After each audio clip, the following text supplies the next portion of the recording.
Hey y'all, this is Brown at IF Brown, and today we're going to be talking about the movie Trancers on Blu-ray. So this Blu-ray came out in 2014, but the movie came out in 1985, and it was released in some territories under the title Future Cop, which is actually a pretty cool title, but Trancers is a pretty cool title too. So Trancers was directed by Charles Band, and it was written by Danny Bilson and Paul DeMeo. And Trancers was one of many movies that came out of the production company Empire Pictures. And that company in turn was masterminded by Charles Band, who had it in his head to try and be the next Roger Corman. And so he had this low budget movie empire. And while you cannot deny that these movies were done on the cheap, some of them have gone on to be regarded as cult classics. Movies like, say, Reanimator, From Beyond, Zone Troopers, Prison, The Caller, Illuminators, and even Trancers. And so the point is that some of these movies have gone on to be recognized in some form or fashion within the realm of mainstream cinema. And that's not to say, they've, been regarded as, unsung masterpieces or anything like that, but they have, been regarded as cult classics. But, Trancers is something that was a bit of a ripoff of both Blade Runner and the Terminator, but at the same time, there was a certain amount of creativity and wit that went into making this movie, to where even though you cannot deny that it's done on the cheap and you cannot mistake it for a great movie by any means, it's actually an inventive and fun movie. And I would even argue it was a good movie within the realm of B movies, of course. But, the story kicks off with the character of Jack Deth, who's a trooper, aka a cop, in the year 2247 in the city of Angel City. And Angel City is what is, basically the part of Los Angeles that is still above ground, because the majority of Los Angeles had in fact been sunk in a massive earthquake a long time ago. And so you have, parts of, Los Angeles, parts of skyscrapers and what have you, poking up out of, the ocean, certain parts. And that whole part of, this city is called Los Angeles, and it's kind of, cut off from the it's sort of cut off to the public, But Angel City, though, it's, the way I've described it is it's basically kind of a rundown looking future. I mean, yeah, you got some futuristic technology like flying cars and what have you, but at the same time, things look very grungy, very grimy, and, buildings are flooded and things like that. And so not exactly the most pristine place, to be if you're looking for a utopian future or anything like that. But Jack Deth had, a while back, killed an old enemy of his, a sort of mutant sidekick by the name of Whistler. And Whistler had amassed an army of followers called Trancers, who were people whom he was able to enslave to his will. And these Trancers would basically, look and sound and act like ordinary people, and arguably would be, into their own minds, would be ordinary people. But once Whistler willed it, these people would suddenly turn into these crusty, crazed zombies. And even say if there was an enemy of his in the area, that that would be enough to trigger them too. But Jack Deth had actually killed Whistler not that long ago, and it was kind of a personal mission for him, because he had played a part in his wife's death, a while back. And so after having killed Whistler, Deth's been, basically stalking around Angel City, mopping up stray Trancers. And one of the things to point out about the Trancers is when you kill a Trancer, their body, basically burns up, like in this red flash of light, and their silhouette is burned into the ground. So depending on how they fell, that's how their silhouette's going to look. So if you kill a Trancer, it's called singeing a Trancer. And anyone who's weak enough to become a Trancer, is called a squid. and so oftentimes you'll hear Jack Deth, talking about, weak-willed squids and what have you. But anyway, though, yeah, so he's basically just been killing time, mopping up stray Trancers, and he gets chewed out by his superior, a guy by the name of McNulty, who's, demanding that Jack, comes back into the force and properly, starts, working on his assignments, which he's been dodging. But at this point, Jack's kind of like, you know what, screw it, I'm out, because, the fact that he killed, his nemesis, kind of, gives him, little reason to stay on the force at this point. And so, he leaves the force, but not that long after, McNulty tracks him down to the ruins of Los Angeles, where Jack is, exploring and trying to find, some, old school artifacts, that were in the city, in the ruins, by way of scuba diving.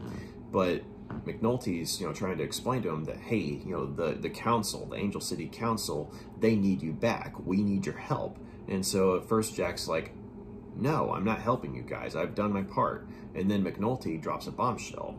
Whistler is alive. And so that gets Jack's attention. And so McNulty brings him back to, the council headquarters. And so, Jack goes to meet them alone, complete with, his uniform trench coat and what have you. And he notices something strange right off the bat. Usually there's 3 people in the council, but now there's only 2. And so the 2 remaining members of the council explained to him that Whistler had actually killed the missing 3rd person by way of time travel. And so Jack's like, okay, you got to back up and explain to me what the hell's going on here. And so even though Jack Deth had in fact killed Whistler, that had actually not stopped Whistler from kickstarting a plan he had in place, prior to Jack killing him. And so basically, some followers of his had, gotten his body and, taken it to, a hidden part of the city to where they were able to put Whistler's plan in place, wherein, they were able to use this drug, which is injected into your neck, and it allows you to go back in time to a certain year. And so what ended up happening was, these followers of Whistler, had gotten a hold of his body and injected this serum into him, wherein he went down the line, aka back in time, to the year 1985. And basically what ends up happening is Whistler inhabits the body of an ancestor of his, a high-ranking member of the Los Angeles Police Department named Weissling. And so in the guise of his ancestor, he's wanting to hunt down and eliminate the ancestors of the ruling council, which in turn will allow for Whistler to come back up the line once the mission's accomplished. And once he comes back up the line, he'll be able to rule Angel City with a whole army of followers and with no one able to stop him. And so, with that in mind, and knowing that Whistler is still out there, Jack reluctantly agrees to, go down the line after him. And so a time travel technician uses the same drug that Whistler had used and injects Jack Deth with it. And so his consciousness goes down the line to 1985 as well in Los Angeles, and he winds up in the body of an ancestor of his named Phil Deth. And Phil is a photographer, and prior to Jack taking over his body, Phil had kind of a one-night stand with this punk rock girl named Lena, and and once Jack is in Phil's body, he's trying to figure out, okay, what kind of guy is Phil? Who's this woman that's in Phil's place and what have you? And so right off the bat, he kind of freaks Lena out because he starts talking in a way that, you know, sort of shows that he has no idea where he is. You know, he has no idea, you know, what certain things are. And the main thing, though, is he takes a bunch of grease, puts it in his hair, and throws this rumpled trench coat on. And he's looking in the mirror, and to him, you know, he looks like his old self. Like, he looks like how, you know, he as Jack Deth ordinarily looks. But, you know, Lena's like, what the hell? You know, because, I mean, here's this guy who, according to her, seemed like an okay guy last night, but, you know, instead now he's, you know, he doesn't know where certain places are, and he just randomly throws grease in his hair all of a sudden and starts saying dry hairs for squids. And yeah, that's kind of a catchphrase of his, dry hairs for squids. And so, anyway, Jack in Phil's body drives Lena to work, where she's working at a, you know, at a mall and during Christmas time, and she's, you know, kind of, you know, one of Santa's elves. And so, you know, she initially tries to, you know, cut ties with Phil completely because, you know, he's kind of creeping her out because of how weird he's acting. But then he ends up absconding with her after having run across a Trancer, you know, at her workplace, namely the guy who's the store Santa Claus, you know, freaks out, and it turns out he's been tranced by, you know, Whistler, or aka Weisling, and tries to kill Jack on sight. And so Jack, in self-defense, kills, you know, this Santa Claus and, you know, runs off with Lena. And so, you know, the police are after him, and, you know, and also, one of the things that he's able to use, though, to help him out is a thing called a long-second watch, which actually came from the future, and it was sent down the line after him, along with a gun, like a 6-shot revolver that has a secret compartment in there, and the handle where there's 2 vials of the time travel serum, one for himself and one for Whistler, because the whole idea is the council is wanting Jack, you know, in the body of Phil, to find Weisling, or aka Whistler, and inject him with the serum, but also, you know, to inject himself with the serum as well, so they can both come back up the line. But it turns out, though, that Whistler doesn't have a body to go back to, because prior to Jack going under, he had taken his laser gun and zapped Whistler's body, you know, basically obliterating it to where, you know, I mean, yeah, he'll track Whistler down, but there's no way he's going to send him up the line. You know, he's going to, you know, make sure that Whistler is, you know, sent to the four winds, you know, when it comes to his consciousness, you know. And so, you know, the council was reluctantly, you know, forced to go along with Jack and his demands as far as that goes, you know, it's improvisation. And so the long-second watch, it turns 1 second of our time to 10 seconds, you know, for everyone else. And so, you know, basically, you know, the wearer of the watch is able to, you know, move as fast as they want, but everyone else around him, for those 10 long seconds, you know, they're, you know, sort of standing still or moving very slowly. And so, you know, once Lena, you know, sees, you know, some of the stuff in action, you know, once she sees, you know, how certain people are kind of, you know, freaking out and turning into these crazy, crusty-faced zombies, you know, she starts to, you know, consider that, you know, Phil, aka Jack, is telling her the truth about, you know, coming from some other place. And so, you know, so Jack in Phil's body and Lena end up working together, you know, to, you know, one, try and navigate the city, because Lena knows where everything is, whereas, you know, Jack, you know, I mean, yeah, he's familiar with Los Angeles, but only by way of swimming in its ruins, you know, because modern day Los Angeles, he's clueless. But on the other hand, though, you know, whereas Lena's the one who's, you know, kind of helping him navigate the city, you know, he's the one who's, you know, sort of keeping up, you know, the combative edge, in the sense that he's a, you know, the equivalent of a police officer, and still has a cop's instincts and what have you.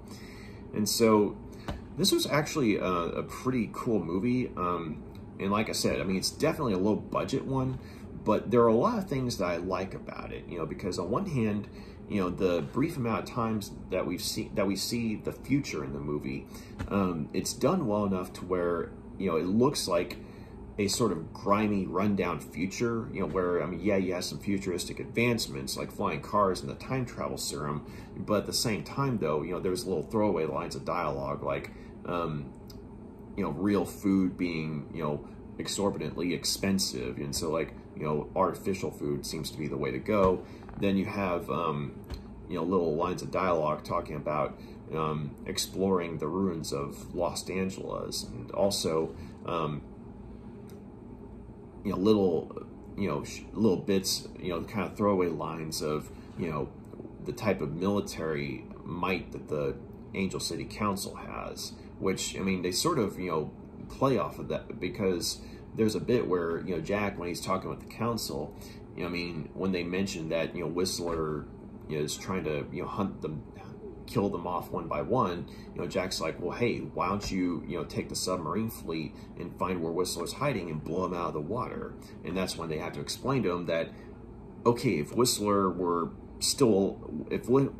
alive in our time, we could do that, but he's not alive in our time. He's alive in the past. And so that's where you kind of get the whole bit of, you know, I mean, yeah, there's, you know, some futuristic military technology that, you know, this council apparently has, but they're genuinely helpless in this case and have to rely on someone who, you know, is a determined foe of Whistler, namely Jack Deth. And so, you know, the bits of the future that we see are actually pretty cool. Like, you know, the scene where Jack's, you know, exploring part of Los Angeles, and when McNulty comes looking for him, it's like there's a real beach being used, but there's also a nice little matte painting in the background where you see little, you know, ruins of skyscrapers poking up out of the water, and it's actually a pretty imaginative shot, and it sort of adds a sort of dreamlike feel to the movie, and so. And then, of course, you get to the present in 1985, and this movie was made in 1985. And so, even though, yes, the movie's dated in the sense that it was made in the 80s, and it looks like it was made in the 80s, you know, you can't really hold it against it because, well, I mean, the movie in the movie's then present was in the 80s. And so it's definitely a time capsule when you look at, you know, all the stuff that's in the scenery and in the background and what have you. But another thing I liked about the movie is, you know, there's a genuine, you know, pulp film noir atmosphere to it. It's sort of like a detective story vibe. And there's even a bit of, you know, voiceover dialogue that Jack Deth does, you know, mostly at the beginning. But it's sort of a nod to, you know, the character of Rick Deckard from Blade Runner, who was also, in turn, you know, a nod to, you know, detective characters who had came before him. And so, you know, it wears its influences on its sleeve. And, you know, so you have Tim Thomerson, you know, giving a really good performance as Jack Deth, and he's sort of this, you know, pulpy film noir, you know, cop character. And, you know, he's the kind of guy who, you know, he's badass enough to where he can stroll into a suspicious looking place and, you know, get a match and light it on his teeth and then light a cigarette, you know, that kind of thing. And he has this sort of rebellious attitude, a sort of cynical, rebellious attitude. And the way they have, you know, Tim Thomerson looking as Jack Deth in the future, I mean, like, he has, you know, sort of like a battle scar right here and what have you. And, you know, the cynical demeanor, you know, goes well with, you know, the visual look of Jack Deth. And then, of course, you know, you have the bit where once he's sent down the line to 1985, I mean, he looks like then present-day Tim Thomerson, you know, blonde dude and what have you. But I thought that Tim Thomerson actually did a pretty good job of playing both the futuristic version of himself, aka Jack Deth, you know, in his own body, as well as, you know, Jack Deth in Phil's body, you know, because there's like a very different look, you know, to how both Jack and Phil look, even though they're both being played by the same guy. And, you know, of course, you know, you have the bit of culture clash that, you know, oftentimes is a source of amusement, you know, not only in this movie, but in other similar movies. But you have a cop from the future trying to acclimate to, you know, life in the present. And so, you know, so his bits where, you know, he kind of, you know, freaks Lena out as to, you know, how clueless he is about certain things. I mean, they're oftentimes, you know, pretty funny, you know, but, at the same time, it's kind of like you can't really fault the guy because, I mean, yeah, he's familiar with Los Angeles, but only by way of swimming in its ruins, you know, that kind of thing. And so, and I liked how there was even a bit of a you know, gag, you know, later on in the movie where he and Lena have to split up. You know, they're being chased by, you know, some of Whistler's, you know, goons who are just happen to be cops, and you know, she's worried that he's going to get lost, and he's like, no, don't worry, I used to swim around here. She's like, wait, what? And so you get little funny bits like that, and it turns out that, as strange as it sounds, Deth's actually telling the truth. And so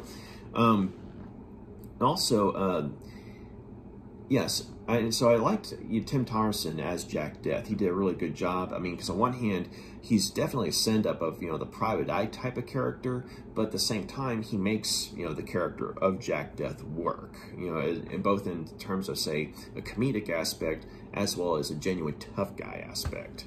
And I like the fact that Jack isn't invulnerable. Like, he's not an almighty action hero. Like, you know, he gets thrown around a few times. He gets cut here and there, you know, that kind of thing. And so it made it to where this was a tough guy, but he was a believable tough guy in the sense that if he's going up against, you know, zombie, you know, crazed zombies, you know, then yeah, he's going to, you know, take some hits. But at the same time, you know, that makes him coming out on top, you know, more convincing, you know. But, and also I liked Helen Hunt as Lena.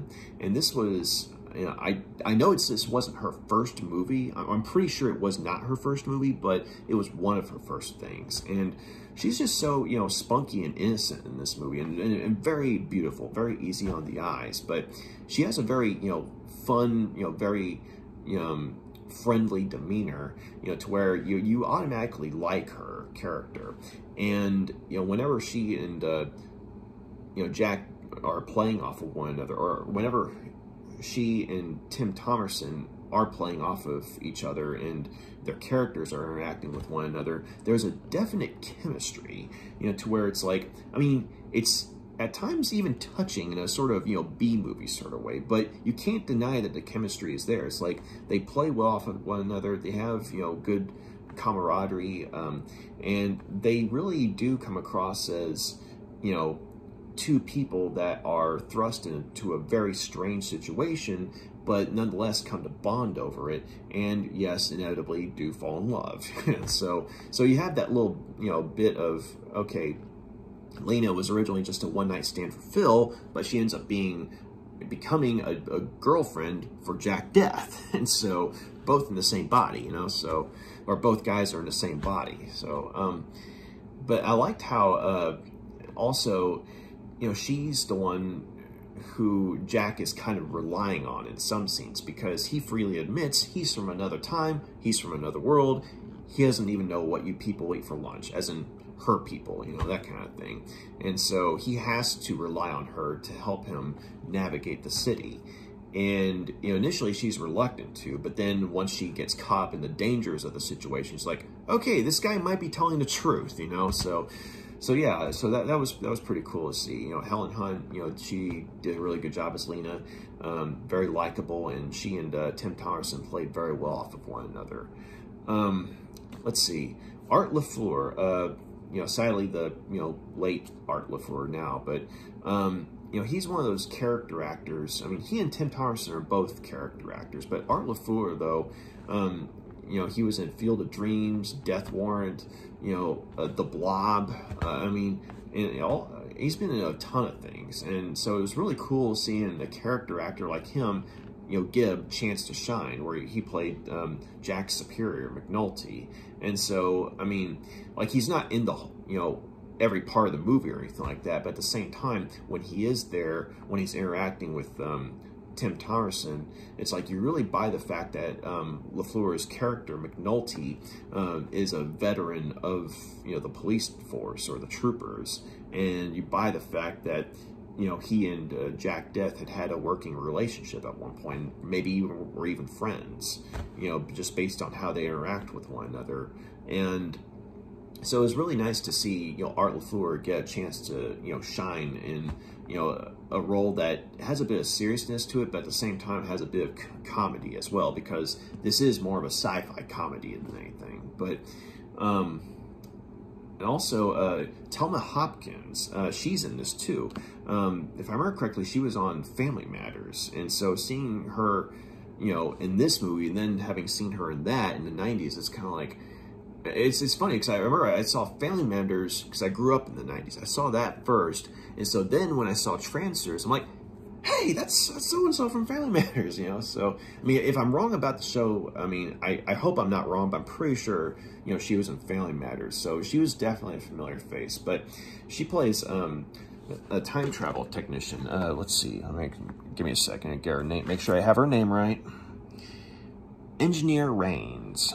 And so, she's kind of a, sassy character, but, you get the impression that she's very good at her job, but she and, Tim Thomerson, they have a, a nice little rapport with one another, and you kind of get the idea that, while she and, while Rains and Jack are definitely friends, there may have been something of a bow chicka bow bow thing going on at some point in the past, just based on some of their dialogue. Or maybe it was just workplace flirtation, who knows. But, they play well off of one another. And it was nice to see, a familiar face, even if it wasn't a comparatively minor role. But at the same time, it's an important role because she's the one minding Jack's bones and injecting the serum into his neck. And so, it was nice to see her there. And, let's see, there's Biff, an actor named Biff Manard.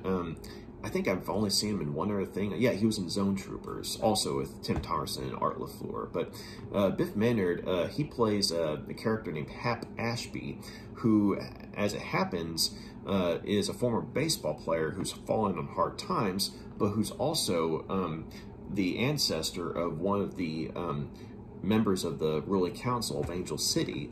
And so it turns out that it all kind of comes down to him surviving, because, certain other characters end up getting killed, and, he's the only ancestor that Whistler has to kill in order for his plan to succeed. And so, you see, Jack and Lena going to Skid Row trying to, find this guy.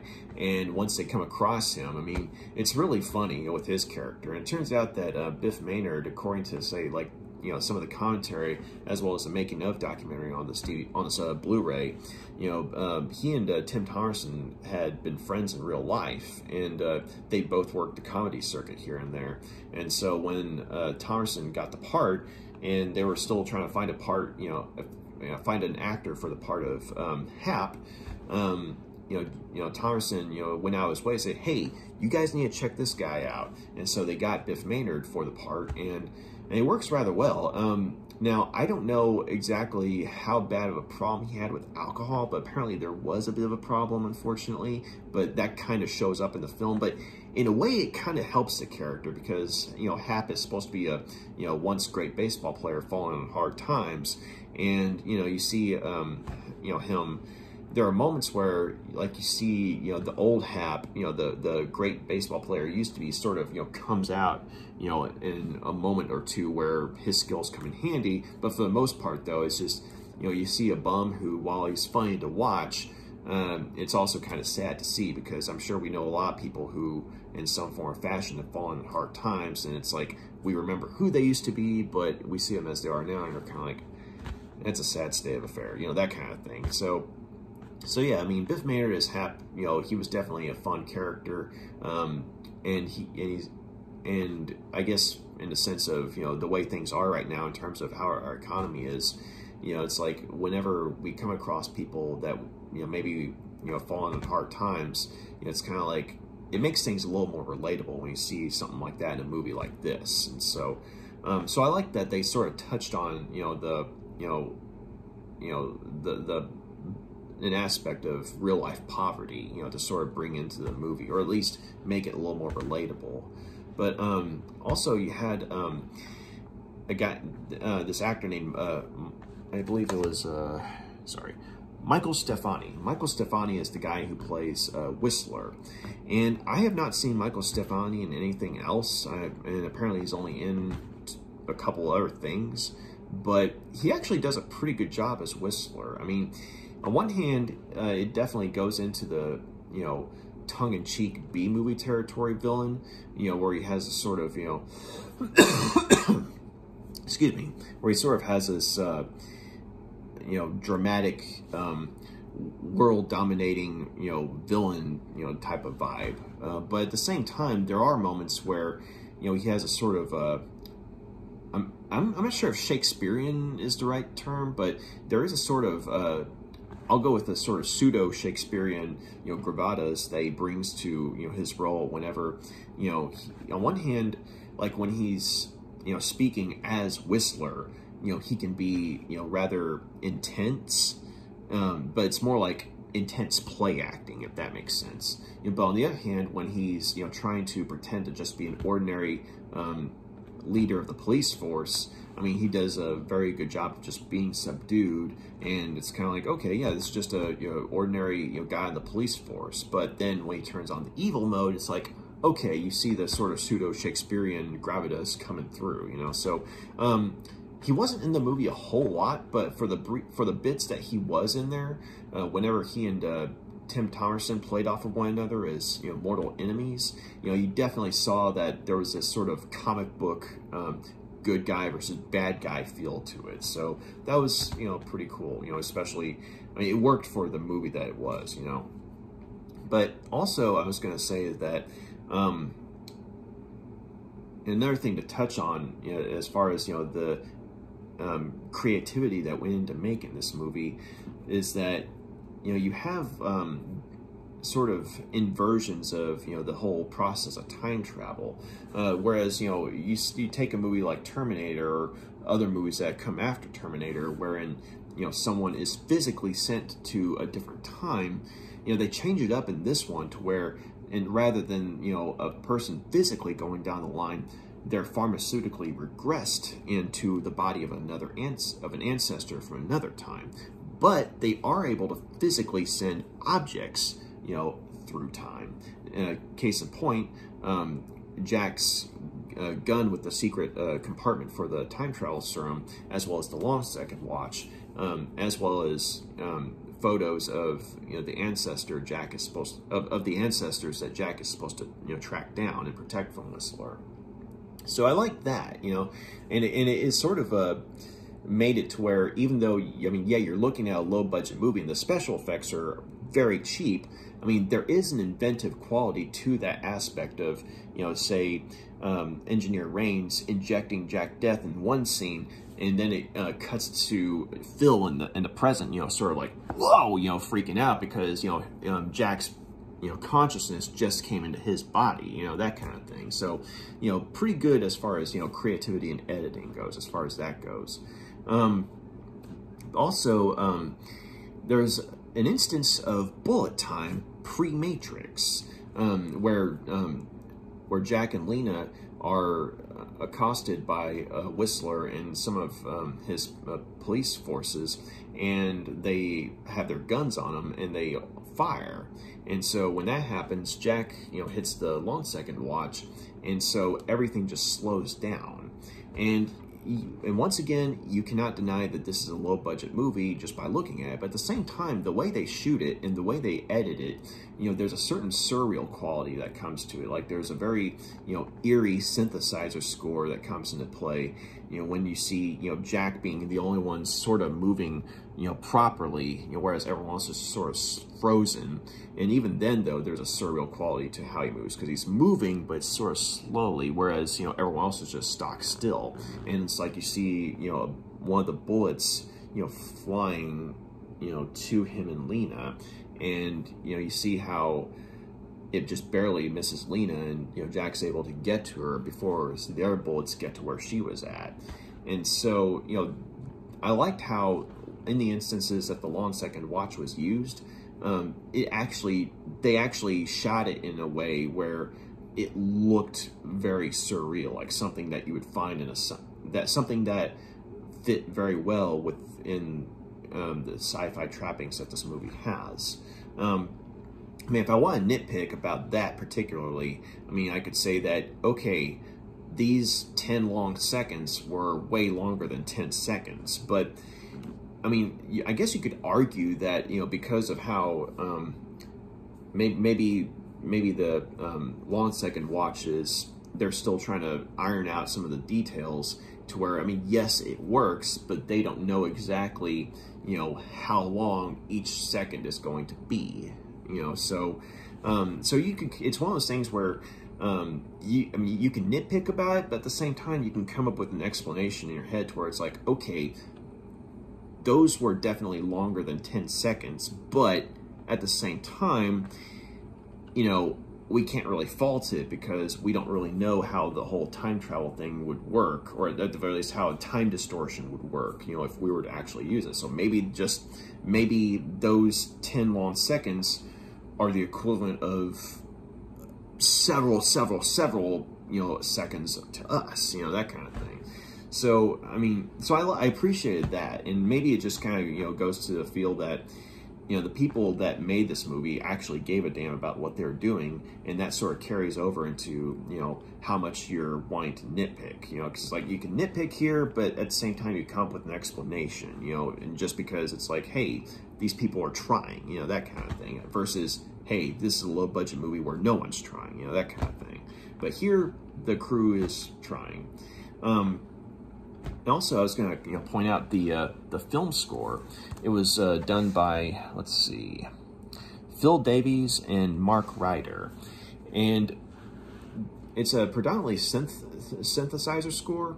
But in some respects, I mean, there are moments where it's kind of cheesy, like especially in the fight scenes. Which, okay, unfortunately, the fight scenes themselves do tend to be kind of cheesy, and it's hard to take seriously.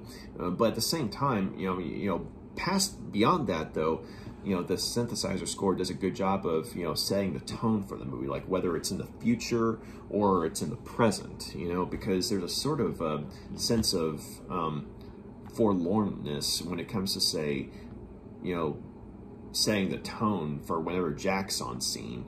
And because, I mean, here's a guy who, you know, he's lost his wife, he's kind of lost his purpose in life, and he's very cynical and what have you. And so it really sounds like, you know, something you would hear in, say, a futuristic detective story, you know, that kind of thing. And so the music is very well done, and especially in the long second scenes, because that's where not only is the camera work kind of ethereal, but the music is as well. So, so yeah, it's like the music definitely goes a long way towards adding to the sci-fi feel of the movie, even though, you know, you're like visibly it's low budget, but then you hear the music and it's kind of like, okay, you know, you're in the zone, you know.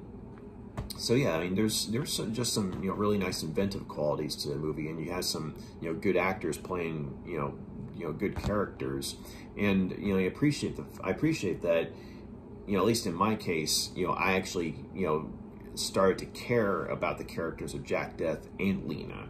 And I mean, considering the type of movie this is, okay, more than likely they're going to come out on top, right? But at the same time, you know, because of, you know, how well they played off of one another, how well Tim Thomerson and Helen Hunt played off of one another, you know, they made it to where their characters had genuine chemistry with one another, to where you wanted them to be okay in the end, if that makes sense. And so that's pretty good to see. So yeah, I mean, the cons, I mean, okay, as I've mentioned several times, this is a very cheap movie. But then again, the majority of, you know, Empire's pictures as well were cheap, even Reanimator. So I can't really say that, you know, that's, you know, a horrible, you know, con. But at the same time, just bear in mind that, you know, this is a B movie. Make no mistake about that. So there are instances where, I mean, on one hand, they were able to sort of transcend the low budget and still make a, you know, visually memorable movie, a very atmospheric movie. But then other times you're like, yeah, we're watching a B movie, you know, because like the fight scenes, unfortunately, are pretty cheesy. They feel like something that you'd see off of an old school, you know, Western or Star Trek TV show, you know, that kind of thing.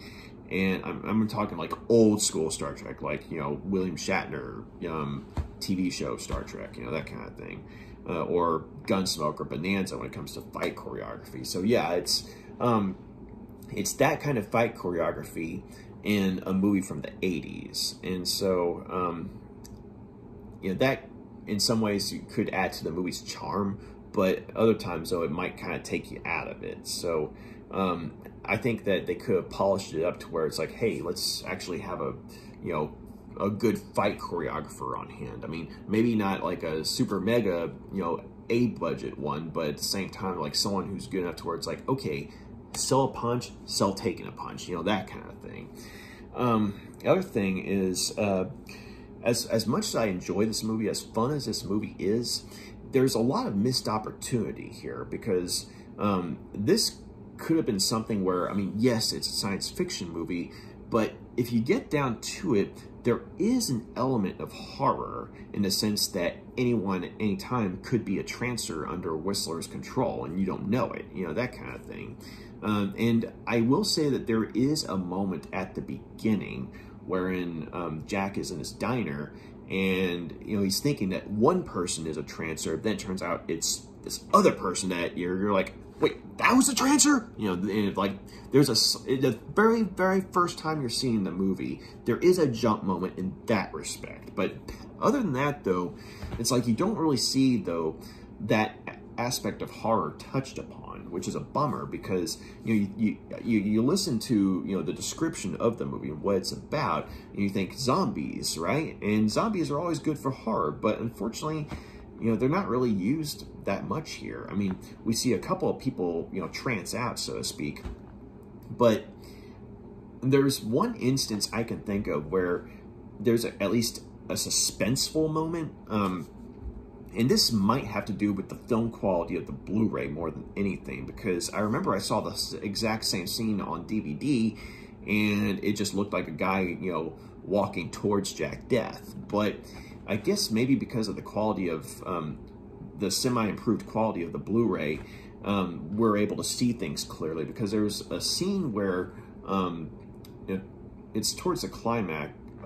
No, it's not towards the climax. I mean, it's later on in the movie, but it's not exactly the climax. But where Jack and Lena are looking for Hap Ashby, and they had gotten separated somehow, and there's this police officer that, you know, gets Jack in his sights. Like, he's got his, you know, flashlight on him, he's got his gun on him, and he's got him dead to rights. And so as he's walking towards death, though, like, you know, he's, you know, cautious and everything, as he comes closer to death, you see it, the guy's face is starting to transform. Like, it's like he's starting to look pasty, like his eyes are starting to look sunk, because prior to that, like, he looked normal and everything.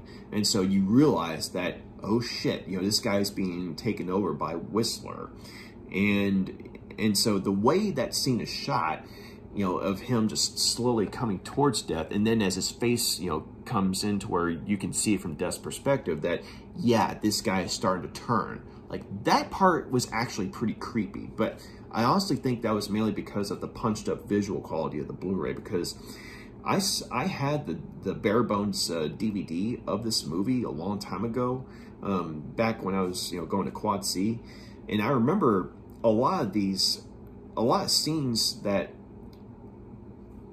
you know, didn't seem to be anything special on the DVD, you know, stood out more on the Blu-ray, and I think this is one of those moments. So, so yeah, I mean, that kind of goes, you know, with, you know, the thing I was going to say is that if you want to check out Trancers, I would highly recommend checking it out on Blu-ray, because, I mean, there's still kind of a grainy visual quality to, you know, the film and everything, because this is, you know, film stock from a low-budget movie from the 80s, but at the same time, they did punch it up enough to where certain scenes managed to stand out more, and you're able to see more what's going on. And I think that moment where the, you know, cop that was coming into the, you know, light, and you could see him being taken over, like, that part, you know, stood out because of the visual, you know, quality of the Blu-ray. So, so yeah, there is a moment or two where, you know, the horror aspect is touched on just a little bit, but I think that the movie probably would have benefited more if they'd been able to, I mean, I'm not saying they needed to do away with the science fiction comedy aspect, you know, because they do very well with that. And, you know, Danny Bilson and Paul DeMeo, I mean, they're, you know, writing, it's like they did a good job with, you know, making the movie stand out in spite of its low budget because of, you know, the ideas they brought it to it. But at the same time, I think that we might have been sold on the villains more if they'd actually, been the threat that they're talked up to be. Like, we hear talk about armies of, tranced goons and what have you, and it would have been interesting seeing them, like, say, maybe have a flashback, so to speak, and where Jack's remembering, a battle or something where he and the troopers are being swarmed by them. I mean, that would have been cool to see, but we don't get anything like that. And just it just kind of, I think that if they'd made it to where the Trancers were more visibly a threat, I think we might have been a little more invested as opposed to, say, just being along for a fun ride, if that makes sense. And also that kind of applies to the character of Whistler as well, because Michael Stefani does a good job. It's just that he plays him more as a Broadway show villain, I guess you could say, or pseudo Shakespearean villain, as opposed to, say, you got someone like Doug Bradley or Rutger Hauer in a part like that. Those guys would make it towards, like, okay, there's definitely some gravitas there, but they're actually dangerous, that kind of thing. So yeah, it just the danger is there, but it doesn't feel like it's urgent as it could have been. And so yeah, and also you kind of have to just accept the fact that this movie is a ripoff of Blade Runner and the Terminator. You cannot deny that going in, but for me that wasn't necessarily a con, because, or that wasn't necessarily a problem, because, I mean, yes, what you're getting into, more than likely, if you're getting into a B movie, but at the same time, you kind of keep your expectations low. And, thankfully, Trancers is one of those instances where, you go in expecting little and you're oh, hey, it's actually a pretty fun movie, But yeah, and I think that there are instances where I think you kind of chuckle because of the low budget, like when it comes to, say, like special effects with the singeing or, the laser blasts and what have you, because one of the things they talk about in the making of documentaries is that because Charles Band himself was directing, and he's the guy who was masterminding the Empire Pictures, the company, and because he was actually directing this movie, there were certain aspects of this movie where, there was a little more financing than there would have been. And I think that's one of the reasons why the movie looks as memorable as it does from a purely visual standpoint. Like, there's very good production values in that respect. Like, it looks authentic as far as, say, like a gritty urban environment when it's in the present, or, sort of a grimy looking future, in the future. But it would have been nice if there'd been a little more money spent on some of the special effects, because, I mean, like the bullet time scene or the long second scene, that stuff's actually pretty cool. But like when it comes to, say, like the laser blasts or, or people, being tranced, I mean, that's where it's kind of like, that just looks really cheap, Like, they don't really look like zombies. They just kind of look like pasty-faced crazy people, So, I mean, it would have been nice if there had been a little more oomph when it comes to, say, like the visual aspects of some of the special effects, But, I mean, I can't really fault it that much for it. I mean, it's like, what you're getting in. You get what you pay for, but at the same time, keep your expectations low. You'll probably have a good time with this. So, I'm going to go ahead and give Trancers 4 out of 5 stars. This was a good, fun movie. And also, I was going to say is that the runtime is very short. If I remember correctly, it's about an hour. So considering that, the movie takes place over an hour, I mean, the fact that they got the amount of plot development that they did, like the amount of world building that they did in so short a movie, is a rather impressive feat. And I do think that maybe if they'd had a little more time, if they'd had a little bit more time than say an hour to play with, maybe we could have gotten some of those, you know, aspects I was talking about punched up a bit. Like maybe the horror could have been touched on a little more. Maybe the special effects could have looked better, you know, that kind of thing. But at the same time, though, it, you know, it goes at a good pace and it does not wear out its welcome. And there's enough dialogue, you know, thrown around to where, you know, we have a sense of world building that feels authentic. And what we see of the future is memorable enough to where it's like, okay, this is, you know, unique to Trancers, as opposed to say, oh yeah, it's totally a ripoff of so-and-so. Even though, yes, the movie does rip off Terminator and Blade Runner, it still manages to be its own thing. So that's impressive. So, yeah, I'm very happy to say that this Blu-ray has some good special features. First and foremost is an audio commentary by director Charles Band and actor Tim Thomerson. And I've actually listened to it once or twice, and as far as commentaries go, it's pretty good. And then again, it all depends on if you're the kind of person who likes to listen to commentaries. But if you are, this is a good listen, because, you know, Charles Band and Tim Thomerson, they've worked together a lot over the years, and so there's definitely a rapport with them, not only on a professional level, but on a personal level as well. And so, you know, the two of them talking with one another, it's never boring. And so you get some funny stories, but you also get some fascinating stories too about, you know, certain aspects of making the movie that you wouldn't have even thought about until, you know, they'd mentioned it. And so that was fun to listen to.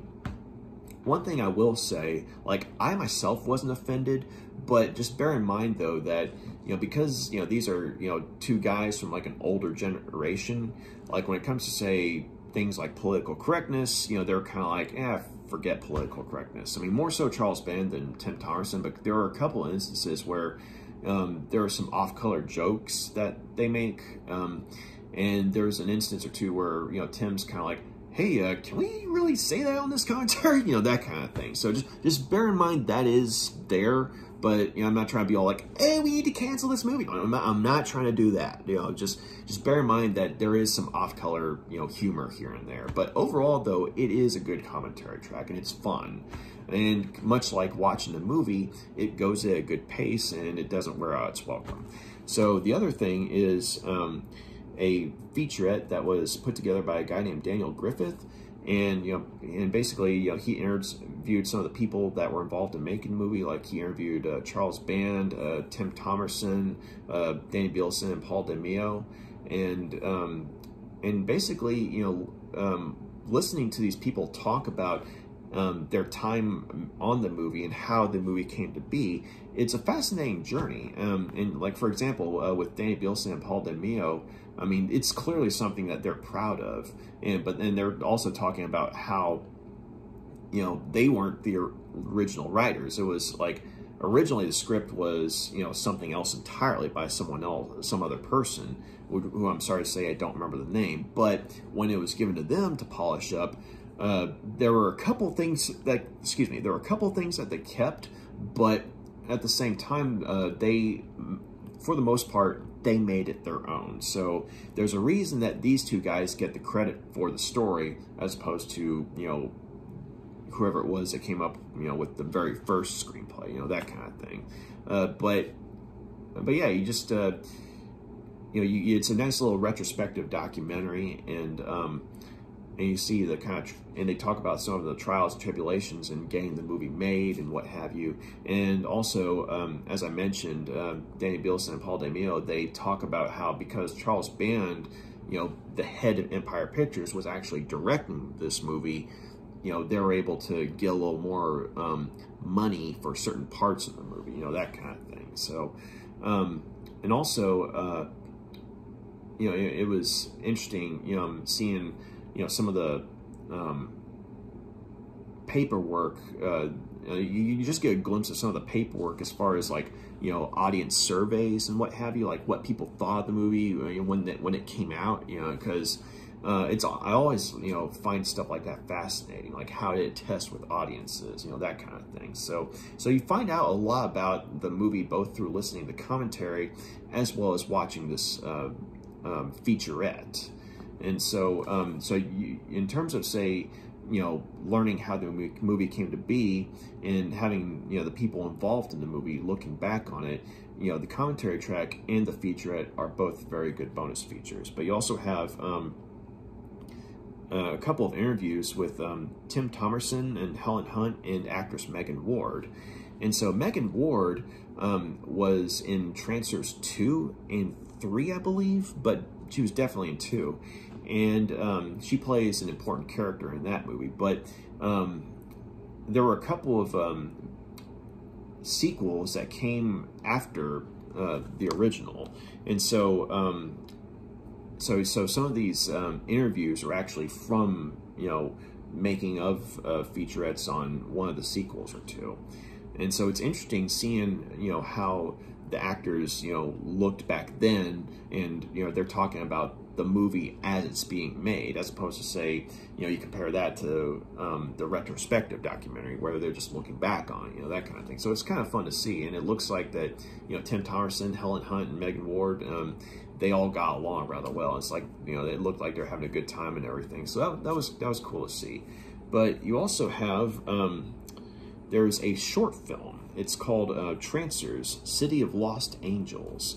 And this is something that was kind of an urban legend, because for years there was talk that, there was another Trancers film that had been made, a short Trancers film, but it had gotten shelved indefinitely. And it turns out it was true, because Empire had attempted to release an anthology film called Pulse Pounders, which had a horror film, a science fiction film, and a fantasy film. Namely, for the horror film, it was a short film called The Evil Clergyman that had Jeffrey Combs, the Reanimator himself, and then you had, I think it was just Dungeon Master 2, because Empire had this a movie called Dungeon Master, which I have not seen, but that's one of the movies that people recognize from Empire Pictures. And so this Pulse Pounder trilogy, they had a sequel to Dungeon Master, but for the purposes of our review, though, they also had Trancers, the City of Lost Angels, and that was the first Trancers sequel that was ever made, even though it was just a short film. But unfortunately, it wasn't seen until, say, 25 or maybe 30 years after it was made, because I guess there were copyright reasons or legal issues, and so all three of those films were shelved indefinitely. Like, they were filmed, but other than the people who made them, no one ever saw them until, well, you got stuff like Blu-ray, where depending on what the movie is, like, you might actually get the short film. In this case, we have the short film from the Pulse Pounders anthology.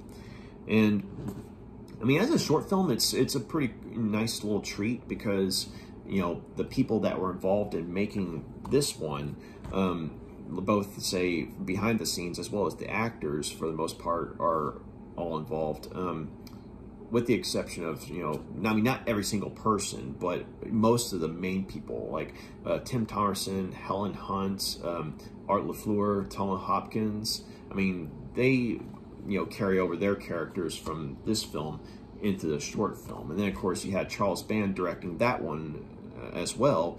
And then you also had, Danny Bilson and Paul DeMeo on hand doing the writing. And so, even though it's also a visibly low-budget film, and unfortunately the film stock is very grainy, because I guess, it's been in the vaults for a long time, it's still nice to see a sense of consistency, in terms of, say, how characters are depicted, as well as the tone of the movie. Because it's like, you watch this movie, and then you watch The City of Lost Angels, and you're like, okay, yeah, this definitely takes place in the same world, that kind of thing. So it's definitely a nice little treat for the fans, I thought. And it was nice to see, some of the main characters again, and it was nice to see, the people involved that had made the movie, back, in the world of Trancers. Because if I remember correctly, after the collapse of Empire Pictures, there was a formation of Full Moon, which was Charles Band's other attempt to form an empire, a low-budget movie empire. And so it was with Full Moon where you got the Trancers sequels, and I've only seen like 2 or 3 of them. Unfortunately, I wasn't that impressed, but I mean, there were a couple things I liked about them. But one of the things that is of note is that, if I remember correctly, it's the second one, starting with the second Trancers movie, the writers were different. Like Paul DeMeo and Danny Bilson both still get, you know, creative credit, you know, because, you know, it's based on something they came up with, or a story that they put together, but someone else, you know, did the actual script for the second one onward. And so I think, you know, it's like, you know, you watch this movie, then you watch The City of Lost Angels, and then you watch the second Trancers movie, you can definitely tell there's something different about, you know, how the characters are written, you know, that kind of thing. So I mean, it's unfortunate that The City of Lost Angels went unseen for as long as it did. I like to think that, you know, if that movie, or if that short film had been seen, you know, long before it was actually finally released to the public, I think that, you know, maybe the Trancers sequels, you know, could have been better, because, you know, if that short film had been seen by more people, I think, you know, more people, you know, would have wanted, say, you know, the original creative teams to stay on, you know, that kind of thing, as opposed to, say, what actually happened with the actual first sequel that people saw. But yeah, you also have, let's see, you've got some trailers, both for Trancers as well as for a bunch of Full Moon films, and then you also have a still gallery. Which, you know, sometimes with a still gallery, it's like you have to, you know, guide it along by pressing a button or something. But here, though, it just kind of, you know, goes by itself, you know, with the Trancers theme playing. And so you have some nice, you know, behind-the-scenes pictures. I mean, it's nothing like, you know, great or anything, but at the same time, it's, you know, nice to see kind of a time capsule, you know, bit for the movie. So, yeah, that was Trancers.